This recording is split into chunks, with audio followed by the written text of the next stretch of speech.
নমস্কার, সবাই কেমন আছেন? ভগবান শ্রীকৃষ্ণ বলেছেন, সুখের মধ্যেই অনন্ত দুঃখ রয়েছে এবং দুঃখের মধ্যেই রয়েছে অনন্ত সুখ। তাহলে মানুষ দুঃখকে ভয় পায় কেন এবং মানুষ সুখকে চায় কেন? মানুষ দুঃখকে ভয় পায় তার অজ্ঞানতার কারণে এবং মানুষ সুখ চায় সেটাও তার অজ্ঞানতারই এক চাওয়া। বিবেকহীন মানুষ তাই সুখে দুঃখে বিমোহিত হয় না, অর্থাৎ সুখেও সে মোহিত হয়ে যায় এবং দুঃখেও সে সমস্যায় পড়ে। তাহলে মানুষের এই যে বিচলন, এর কারণ কি? এর কারণ তার অজ্ঞানতা।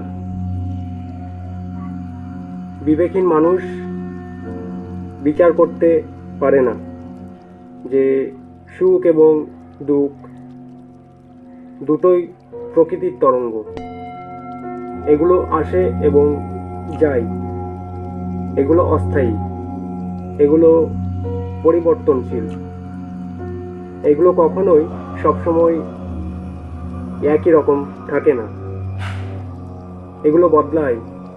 বিবেক বিচারে এটা সহজেই বোঝা যায়। তাই আমাদের উচিত বিবেককে অবলম্বন করে, বিবেককে স্থির করে আমাদের সুখ এবং দুঃখ দুটোকেই সমানভাবে গ্রহণ করা। এই সমতা যদি সুখে এবং দুঃখের প্রতি থাকে তাহলে আমরা কখনোই সুখ দুঃখে বিচলিত হব না। সুখ দুঃখ কখনোই আমাদের জীবনকে পরিচালনা করতে পারবে না। বিবেকের স্পর্শে যখন আমরা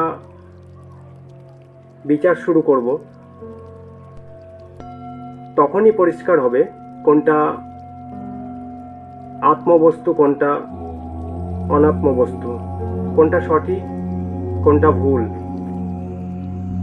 বিবেকযুক্ত বিচারটাই হচ্ছে সঠিক বিচার এবং বিবেকহীন বিচারটা হচ্ছে ভুল বিচার। যত বিভ্রান্তি, যত সংশয়, যত সন্দেহ আমরা দূর করতে পারবো আমাদের এই বিবেক বিচারের দ্বারা, বিবেকের বিচার বুঝে আমরা প্রতিদিন প্রতি মুহূর্ত পথ চলব, সমস্ত কিছু করব আমরা এই বিবেকের পরামর্শে।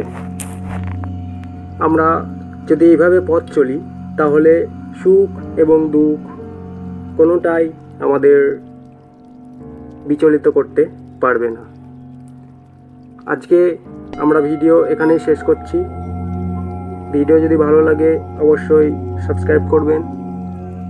সবাই ভালো থাকবেন, সুস্থ থাকবেন। নমস্কার।